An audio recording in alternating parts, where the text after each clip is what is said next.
Mau wali kota? Mau lah. Siapa yang mau jadi wali kota? Baik-baiknya orang itu orang yang berguna untuk orang lain, bukan buat dirinya sendiri aja. Apa ini tugasnya sebenarnya DPRD? Oke.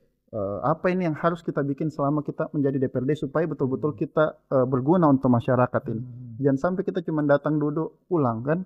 Kalau sistem yang dibuat dan tidak dijalankan dengan baik bakalan rancu juga. Salah satu masalah paling besar di Makassar ini adalah parkir sebenarnya. Kalau kau bisa siapkan parkir yang bagus untuk kota Makassar, harusnya Makassar ini sudah menjadi bagus.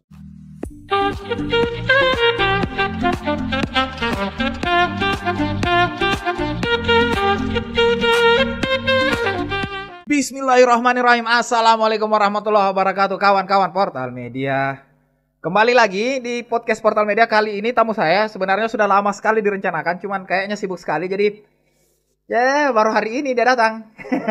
Selalu dia datang di sini tapi baru masuk.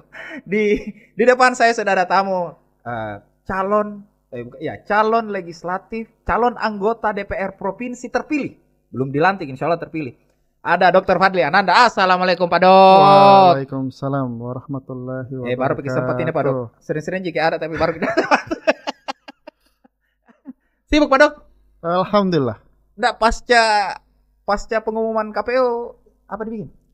Pasca pengumuman KPU ya kembali lagi ke rutinitas seperti biasa, kembali menjadi dokter karena saya kebetulan dokter yang berpraktek dan melayani pasien. Jadi kembali lagi ke situ dan beberapa usaha saya mulai menjalankan lagi yang kemarin-kemarin fokus di caleg politik. Jadi waktunya diperhatikan. Ini paling Pak Dok. Waktu caleg berapa pasien biasa kita sebelum jadi caleg sampai jadi caleg tak berapa itu kita pasien satu harinya?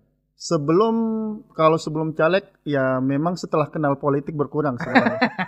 Tapi kalau sebelum awal-awal saya berpraktek kan saya sempat menjadi salah satu dokter populer lah yang banyak di Makassar. Yang banyak pasiennya di Makassar.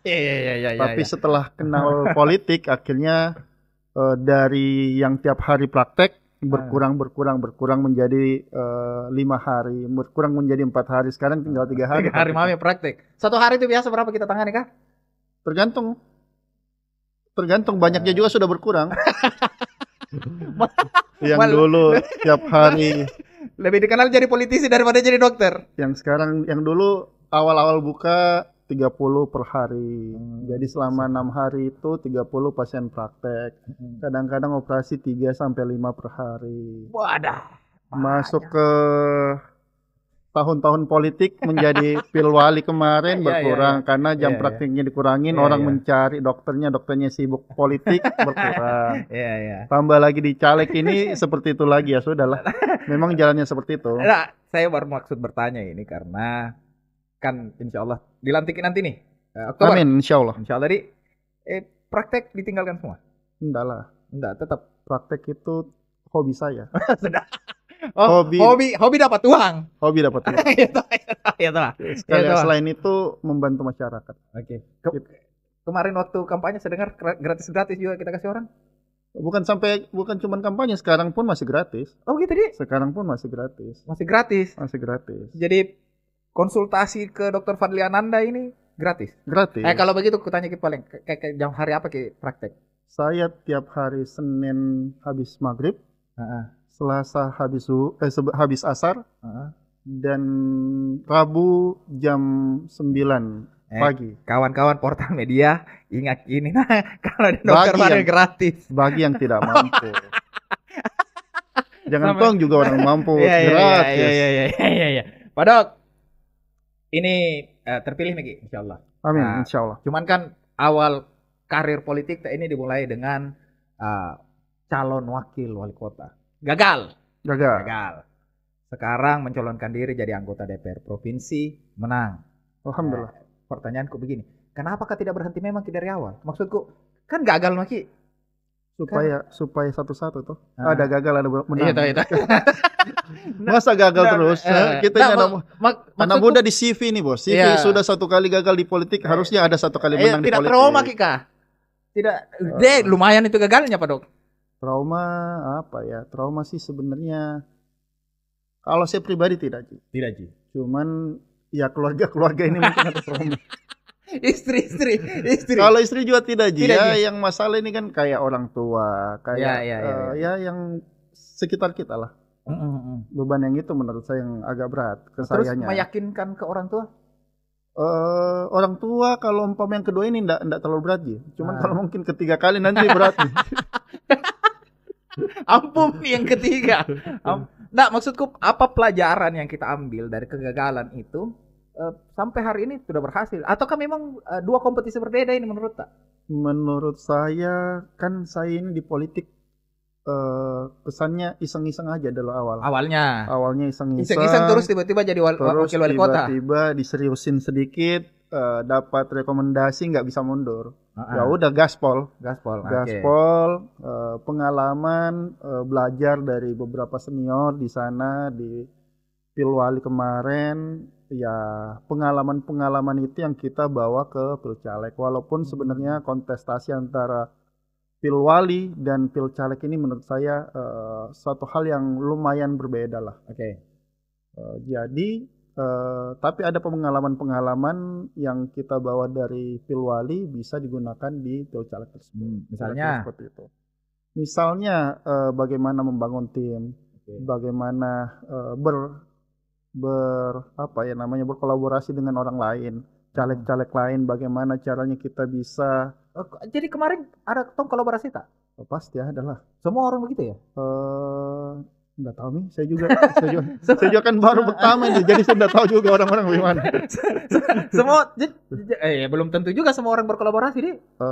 Belum tahu sih, cuman menurut saya sih kan dari dulu saya ini selalu mau berkolaborasi sama orang siapapun itu. Jadi maksud saya kalau umpama kita bisa berkolaborasi, kenapa nggak berkolaborasi? Kira-kira seperti itu. Jadi banyak pelajaran lah ya dikasih kemarin tuh. Banyak pelajaran. Pak Dok, kemarin tuh kalah. Kecewa kita sama masyarakat waktu itu.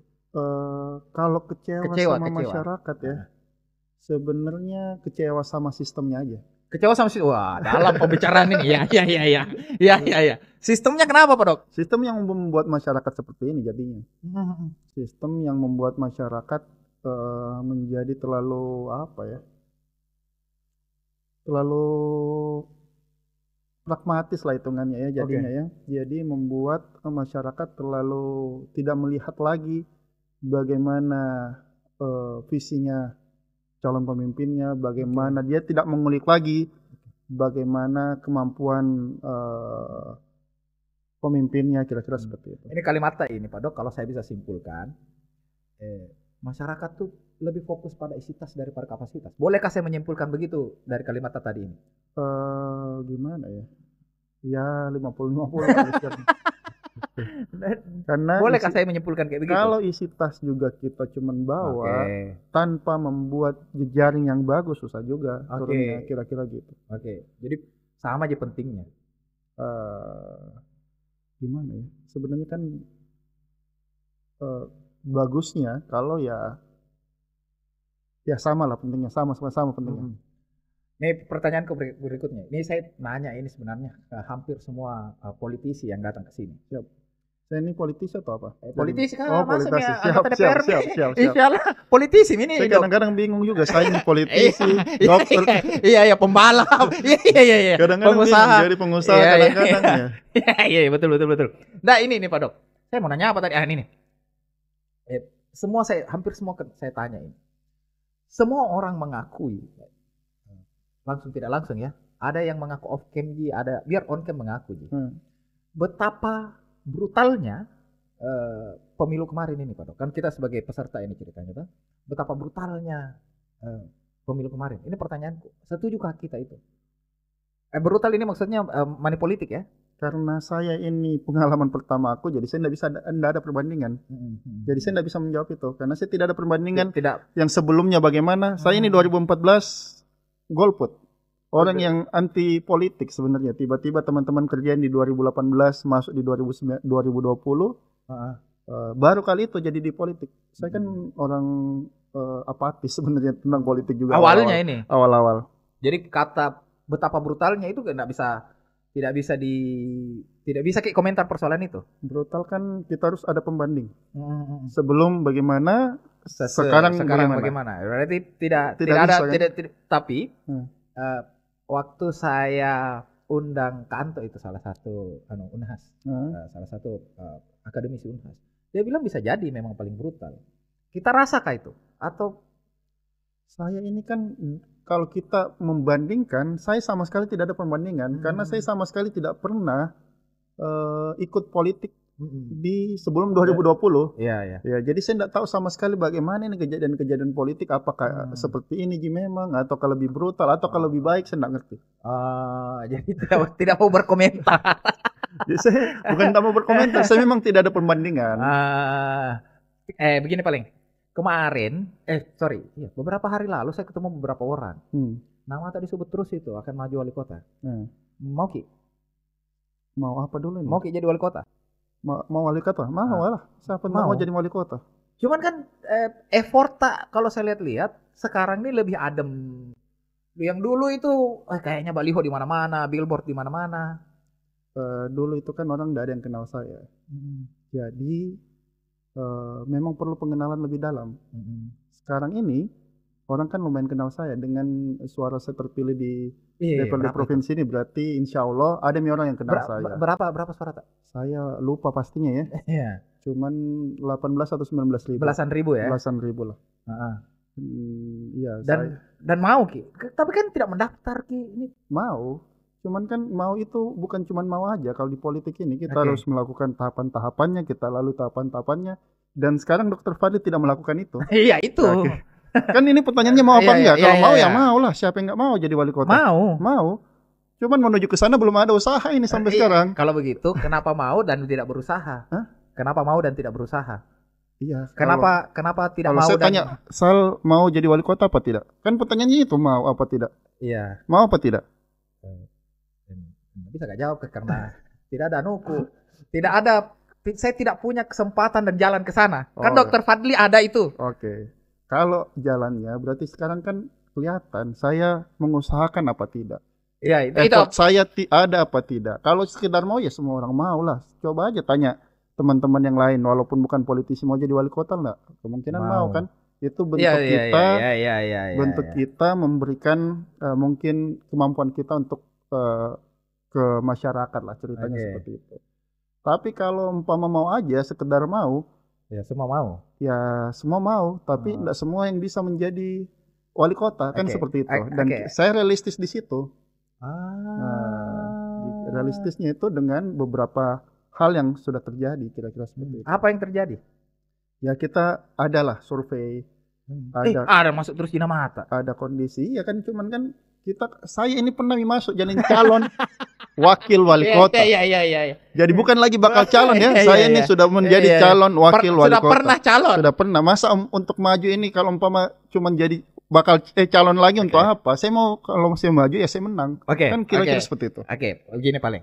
Apa indikatornya seorang Fadli Ananda untuk mau mengusahakan jadi calon wali kota? Survei lah. Kalau saya pribadi survei. Kita melihat survei yang betul-betul kredibel dan terpercaya, dan kita bisa diskusikan ke depannya bagaimana apa yang harus kita lakukan. Kalau cuma sekedar maju, saya sudah pernah. Kira-kira seperti itu. Bertanya Kak paling ini. Ada mega partai yang ngomong-ngomong sama kita. Bilang, maju muku. Lumayan. Kayaknya sih partai tak PDIP itu udah ngomong-ngomong sama kita. PDIP kan saya tidak mendaftar malah. Tidak mendaftar PDIP? Tidak mendaftar ini. Sampai sekarang kan belum mendaftar. Sampai sekarang ini sudah mau ditutup, saya belum mendaftar. Iya, itu pertanyaannya sebenarnya. Seorang Fadli Ananda yang sudah pernah jadi calon dan mendapatkan suara kurang lebih 18.000. Punya partai ceritanya, insya Allah punya ya PDIP lah dan segala macam. Jejaringnya oke. Kenapa tidak berusaha sih? Karena banyak orang yang tidak punya modalnya dan mau maju. Ya itu dia, saya sudah pernah menjadi calon wakil wali kota kemarin dengan asumsi saya sudah, kalaupun saya maju, saya tidak mau kejadian seperti kemarin. Kira-kira seperti itu. Mau memastikan Mau, kemenangan. mau lebih memastikan kemenangan. Kemarin kan kita ini walaupun iseng-iseng banyak belajar juga. Apa masalah sehingga kita kalah? Kira-kira seperti itu. Apa masalah sehingga kita gagal nih? Kira-kira seperti itu. Kira-kira di situ kalau saya pribadi sih. Kalau umpama saya bisa memastikan beberapa poin ini yang bisa memastikan saya menang, ya kenapa saya tidak coba? Kira-kira gitu. Oke. Kita kembali ke basic. Kata mau tuh berarti sudah ada niat untuk jadi wali kota, bahwa kemudian effortnya tidak dilakukan, lain persoalan. Betul. Begitu ya? Oke. Kenapa mau? Saya kan dari awal ini di politik. Saya majunya di bukan legislatif. Iya, Saya betul. eksekutif. Betul. Jadi kelihatan dong mimpi saya di mana sebenarnya. Iya. Kalau begitu kenapa mau? Apa yang mendasari itu mau jadi wali kota? Karena pengen lebih berbuat banyak lah. Betul, Kira-kira. Saya itu terlalu ini mungkin, cuman kita memang pengen ada ruang lebih besar untuk pengabdian kepada masyarakat. Oke. Ini ketika banyak politisi saya tanya persoalan kenapa mau misalnya. Itu selalu ngomong itu pengabdian. Dan pertanyaan saya berikutnya adalah apa utangnya Fadlian Anda ke masyarakat kah? Kenapa sampai mau mengabdi? Tidak ada utang. Oke. Ya ayat suci yang bilang masalahnya ini. Iya. Oh, Dan beberapa kali saya sudah bilang, nas anfa'ul nas. Siapapun orang yang sebaik-baiknya orang itu orang yang berguna untuk orang lain, bukan buat dirinya sendiri aja. Itu saja. Ya beberapa pertimbangan supaya kita bisa, saya merasa bisa, terutama di bidang saya kesehatan, saya bisa memberikan dampak yang luar biasa. Dan menurut saya lagi-lagi kesehatan ini sangat penting untuk masyarakat. Kalau kotanya sehat, masyarakatnya sehat, semuanya insya Allah bisa jadi lebih baik. Kira-kira seperti itu. Saya sebenarnya ada pertanyaan lanjutannya itu, cuman karena saya diserang pakai ayat suci tadi. Saya berhenti. Masih ada lanjutan pertanyaannya. Silakan bertanya. Tapi karena ayat suci sudah.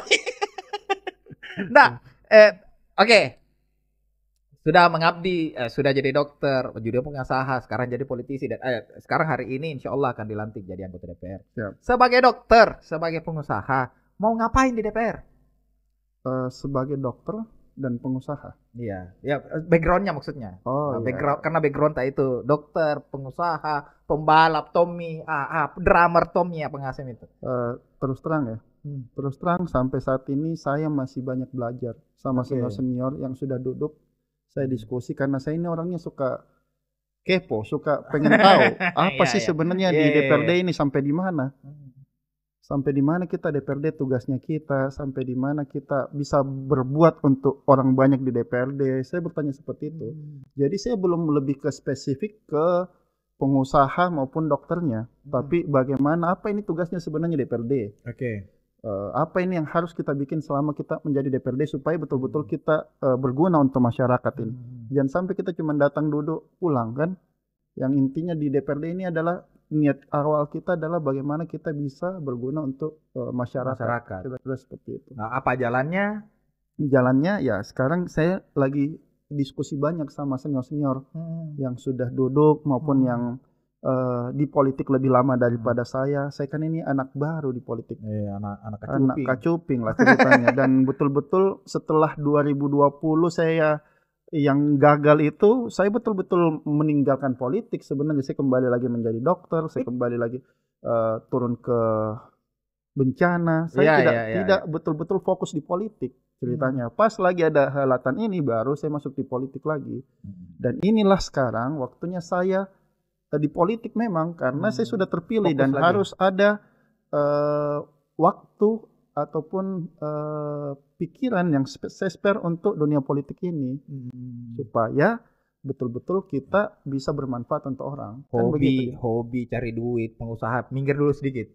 Nggak ada yang minggir, semua dijalanin.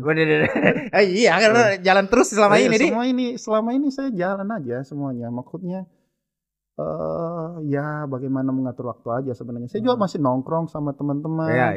Masih praktek, masih operasi, masih main musik kadang-kadang. Mau usaha-usaha juga kita masih usahain. Masih ngopi juga beberapa kali. Masih ngopi juga. Jadi enggak ada menurut saya tinggal kita bagaimana membagi waktu dan melihat skala prioritas yang mana kita harus lakukan. Tadi tuh ngomong ini, Pak Dok. Kita sedang belajar sama politisi-politisi senior. Ini pertanyaannya paling. siapakah menurut tak hari ini anggota legislatif yang kita lihat itu kayaknya ini keren sekali dia jadi anggota DPR ini.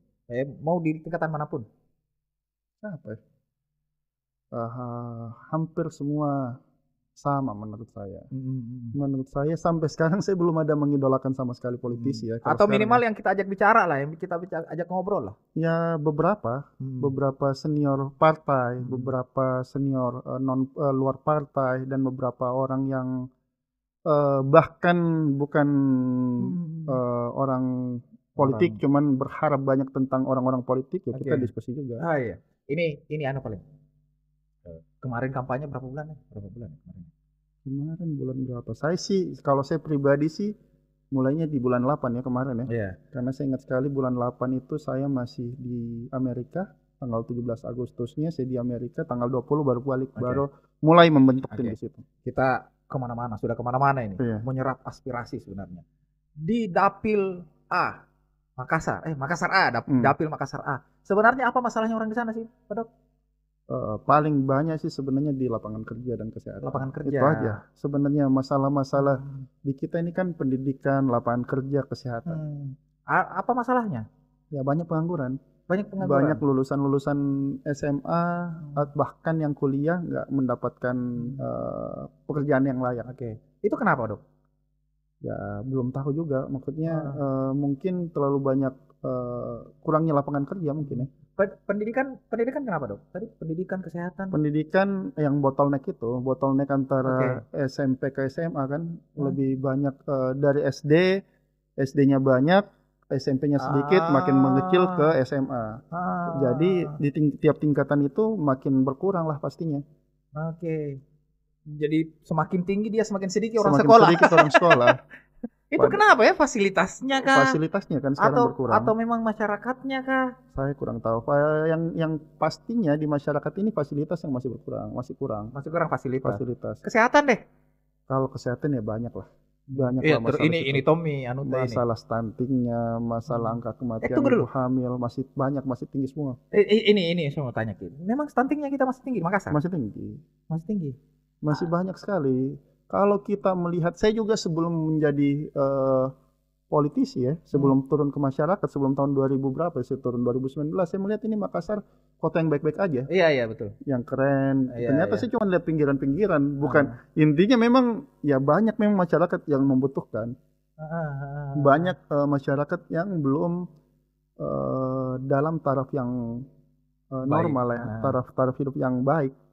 Kira-kira seperti itu. Stunting itu kenapa, Pak Dok? Apa faktor utamanya stunting itu? Stunting itu sebenarnya kan banyak faktor di sana.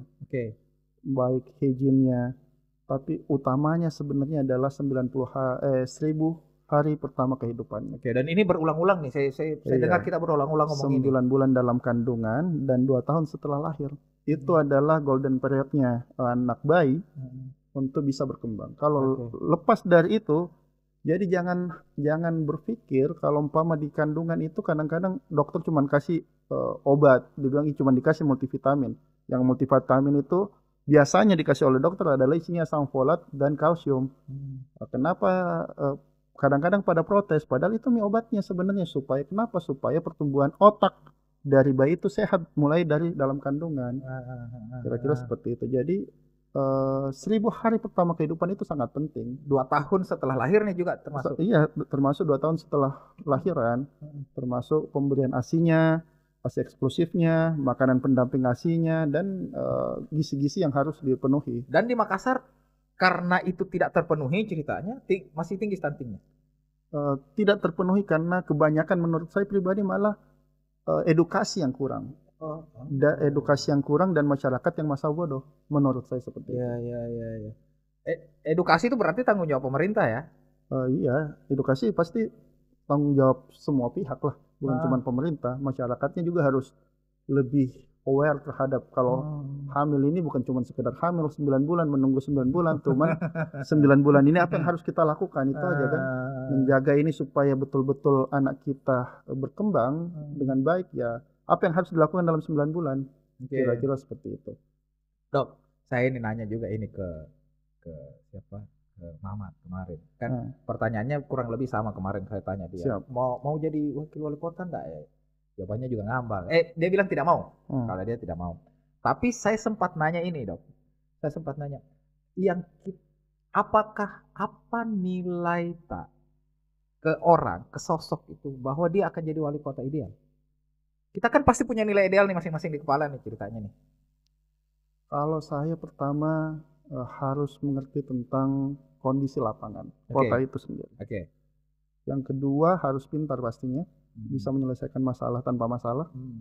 Yang ketiga ya melihat potensi-potensi yang ada dalam wilayah yang bakalan dipegang Oke. oleh dia. Wali kota nih. Hmm. Makassar potensinya apa sih, Dok? Banyak sih, mulai dari potensi pariwisatanya banyak.